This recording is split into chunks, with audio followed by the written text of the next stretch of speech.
और पंजाब में नवजोत सिंह सिद्धू के अमृतसर ईस्ट सीट से बाहर प्रचार न करने पर कांग्रेस की कला एक बार फिर सामने आई है। बताया गया कि सिद्धू को हेलीकॉप्टर नहीं मिल पाया, जिसकी वजह से वो अमृतसर से बाहर प्रचार करने नहीं जा पाएंगे। हालांकि विवाद बढ़ने पर सिद्धू की सफाई भी अब सामने आई है, जिसमें उन्होंने कलह की बातों से इंकार कर दिया और दावा किया कि पार्टी हाईकमान जो फैसला करेगा उसी को वो पूरा करेंगे। पंजाब में इसी महीने की 20 तारीख को एक ही चरण में मतदान होना है और इसमें ज्यादा दिन नहीं बचे हैं।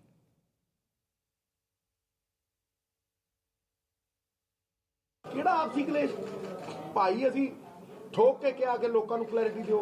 ਰਾਹੁਲ ਜੀ ਨੇ ਆ ਕੇ ਕਲੈਰਿਟੀ ਦਿੱਤੀ, ਸਾਰਿਆਂ ਨੇ ਉਹਦਾ ਇਸਤਕਬਾਲ ਕੀਤਾ। ਕਿਹੜਾ ਆਪਸੀ ਕਲੇਸ਼? ਪਰ ਫਿਰ ਇਹੋ ਜਿਹੇ ਬਿਆਨ ਆਉਣੇ ਤਾਂ ਲੱਗਦਾ ਨਹੀਂ ਕਿਹਦੇ ਬਿਆਨ? ਜਾਖੜ ਸਾਹਿਬ ਦੇ ਜੀ। ਜਾਖੜ ਸਾਹਿਬ ਜੀ ਦਾ ਵੀ ਬਿਆਨ ਆਇਆ। ਦੇਖੋ ਮੇਰੀ ਗੱਲ ਸੁਣੋ, ਹੋਰ ਪਾਰਟੀਆਂ ਦੇ ਵਿੱਚ 100 ਆਉਂਦੇ ਆ, ਉਹਨਾਂ ਦੇ ਬਾਰੇ ਗੱਲ ਕਰੋ।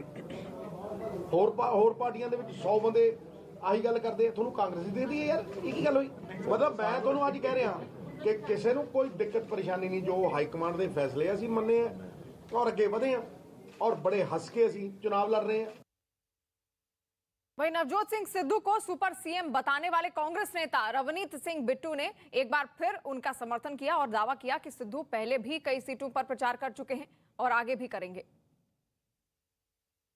नवजोत सिंह सिद्धू ने कहा कि पार्टी ने एक लीडर तय कर दिया है, वो अच्छा प्रचार करे। चन्नी जी के बारे में जब उनसे सवाल पूछा गया कि दूसरे हलकों में आप चुनाव प्रचार करने जाएंगे कि नहीं, फिर उन्होंने कहा कि 5 से 7 सीटों पे अगर पार्टी कहेगी तो वो चुनाव प्रचार करने जाएंगे। तो क्या पार्टी के प्रदेश अध्यक्ष को कहा जाएगा, क्योंकि अब तो आप इलेक्शन मैनेजमेंट कमेटी के अध्यक्ष भी हैं, तो पार्टी के प्रदेश अध्यक्ष को भी कोई कहेगा तब चुनाव प्रचार करेंगे? नहीं, बिल्कुल मेरी भी उनसे ये बात हुई। मैंने उनको बताया भी आपके लिए, जैसे पिछली बार तकरीबन 47 विधानसभा उन्होंने कवर किए थे, उन्होंने अपने हलके भी कैंपेन, क्योंकि वो इलेक्शन इस बार बड़ी है तो इसलिए वो इलेक्शन बड़ी लीडरशिप से आने से पहले वो इलेक्शन अपनी संभाल रहे हैं। अभी उसके बाद मुझे बाहर निकलना है। तकरीबन 46 हल्के घूमे उन्होंने और 30 हल्के और निकाल देंगे कम से कम। कैसे निकालेंगे? रोड से तो संभव नहीं होगा। हेलीकॉप्टर देंगे, ये भी कहा जा रहा है कि इस बार हेलीकॉप्टर उनके पास उपलब्ध नहीं है। नहीं, बिल्कुल हेलीकॉप्टर 1 मिनट में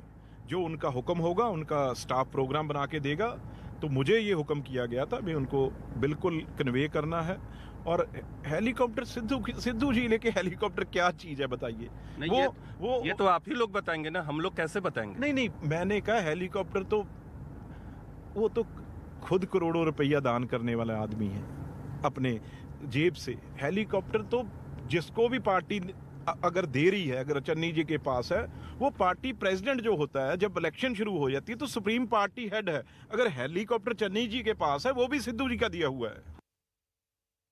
और इस बीच बीजेपी ने कांग्रेस में सीएम पद की कलह पर जारी झगड़े पर पूरी पार्टी को घेर लिया।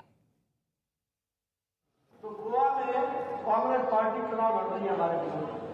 हर कैंडिडेट चीफ मिनिस्टर का कैंडिडेट, और यहां भी चीफ मिनिस्टर उन लोगों ने अपना कैंडिडेट घोषित कर दिया कांग्रेस पार्टी ने। पर झगड़ा जारी है, झगड़ा जारी है। ऐसे लोग पंजाब की चिंता करेंगे या कुर्सी की चिंता करेंगे? बताओ किसकी चिंता करेंगे? पंजाब की चिंता करेंगे या कुर्सी की? ये कुर्सी के ही पीछे बने हुए हैं। और 14 फरवरी को प्रधानमंत्री नरेंद्र मोदी पंजाब के जलंधर में एक बड़ी रैली करने वाले हैं, जिसे लेकर सियासत तेज हो गई है। पीएम के दौरे को लेकर पंजाब कांग्रेस के नेता रवनीत सिंह बिट्टू ने उनकी सुरक्षा को लेकर तंज कसा, जिस पर बीजेपी ने भी पलटवार करने में देर नहीं लगाई। मामले में सियासी घमासान बढ़ने के बाद रवनीत सिंह बिट्टू की सफाई भी सामने आ गई, जिसमें उन्होंने दावा किया कि पीएम की सुरक्षा में चूक ना हो, इसलिए उन्होंने पीएम को सड़क से न आने की सलाह दी थी। आपने तो प्रधानमंत्री को चुनौती दे दी कि किसी तरह से आ जाएं, पूरी सुरक्षा के साथ आ जाएं, कार से आए या हेलीकॉप्टर से आए या हवाई जहाज से आए, लेकिन जनता का आक्रोश है, वो आक्रोश जनता दिखाएगी। और बीजेपी ने पलटवार किया है कि पिछला जो सुरक्षा में चूक हुआ था वो कांग्रेस की साजिश है। तो आपके बयान से विवाद बढ़ गया है। देखो, हमारे देश के प्रधानमंत्री हैं, वो किसी बीजेपी के प्रधानमंत्री है। हमें अपने प्रधानमंत्री का फिक्र नहीं है। अगर प्रधानमंत्री की गाड़ियां वहां रुक गई तो पाकिस्तान बिल्कुल सामने था। अगर वो कोई वहां से लॉन्चर या कोई हमला कर देता तो वो किसकी जिम्मेवारी थी? अब भी वो पठानकोट में आ रहे हैं, जो बिल्कुल बॉर्डर पे है, जी। कि सिक्योरिटी के कारण कह रहे हैं। हमारे प्रधानमंत्री है, हम तो चेतावनी नहीं दे रहे हैं, चिंता व्यक्त किया है अपने, आप ये कह रहे हैं। हम तो पार्लियामेंट के उनके साथ हर वक्त उनके साथ बैठते हैं, उनसे बातचीत होती है। देश का कोई भी, मैं तो चलो एक देशभक्त परिवार से हूँ, शहादत जी, जी। वाले, एक नागरिक प्रधानमंत्री को किसी की हिम्मत है चेतावनी देने की? ये सोच सकता है कोई प्रधानमंत्री? आपने चिंता जताई या राजनीतिक बयान है? मैंने ये कहा है भी, हेलीकॉप्टर द्वारा जहां प्लेन आए, प्लेन के बाद एयरफोर्स के बड़े 3 हेलीकॉप्टर होते हैं, वो बिल्कुल स्टेज के साथ उनको अच्छी तरह उतारें और वो वहां से बोल के सुरक्षित चले जाएं। और पंजाब कांग्रेस के नेता रवनीत सिंह बिट्टू भले ही अपने बयान पर सफाई दे रहे हों, लेकिन बीजेपी नेताओं के हमले जारी हैं। बीजेपी नेता तरुण चुग ने आरोप लगाया कि पीएम के पिछले दौरे के दौरान भी साजिश रची गई थी और एक बार फिर लोगों को भड़काने का काम किया जा रहा है। कांग्रेस सांसद रवनीत बिट्टू का बयान कांग्रेस की घटिया षड्यंत्रकारी मानसिकता को दिखाता है। यह साफ दिखाता है कि किस तरह से पिछली बार प्रधानमंत्री श्री नरेंद्र मोदी को पंजाब दौरे के दौरान एक खूनी षड्यंत्र, जान से मारने का षड्यंत्र रचा गया था और अब फिर लोगों को उकसाने का प्रयास कांग्रेस की ओर से हो रहा है। उसके सांसद रवनीत बिट्टू पंजाब को दहलाने की कोशिश, डराने की कोशिश, पंजाब के अंदर गड़बड़ कराने की कोशिश कर रहे हैं और प्रधानमंत्री जी को सड़क मार्ग से ना आने की धमकी दे रहे। एक मेंबर ऑफ पार्लियामेंट, और वो भी जिसके घर में आतंकवाद की शहादत हुई हो, वो पंजाब को दहलाने की कोशिश कर रहा है। मुख्यमंत्री और पंजाब की सरकार ने साजिशन तरीके से प्रधानमंत्री की ज़िंदगी और उनकी सुरक्षा में खलल पड़े, उसके लिए सुनियोजित ढंग से शायद एक षड्यंत्र रचा था। अब सवाल ये पैदा होता है कि कांग्रेस पार्टी ने उसको खंडन करने के बदले कई कांग्रेस पार्टी के नेता, नाना पटोले हो, बीवी श्रीनिवास हो और तमाम तरीके के नेता हाउस द जोश पूछ रहे थे, उसका उनको गौरव महसूस हो रहा था। प्रियंका वाड्रा को ब्रीफिंग भी दी गई थी इस सेंसिटिव विषय पर। तो कहीं ना कहीं कांग्रेस की जो संलिप्तता, जो उनका पूरा का पूरा एक उनका साजिश था, वो तब भी सामने निकल कर आया था और रवनीत बिट्टू का बयान उसी साजिश की ओर फिर से एक प्रमाण के रूप में सामने निकल कर आ रहा है। और अब बात उत्तर प्रदेश के रण की। दूसरे चरण के प्रचार के आखिरी दिन यूपी के मुख्यमंत्री योगी आदित्यनाथ ने कल सहारनपुर के देवबंद में चुनावी जनसभा को संबोधित किया। योगी ने देवबंद में एटीएस सेंटर खोलने के बहाने विपक्ष पर बड़ा हमला किया।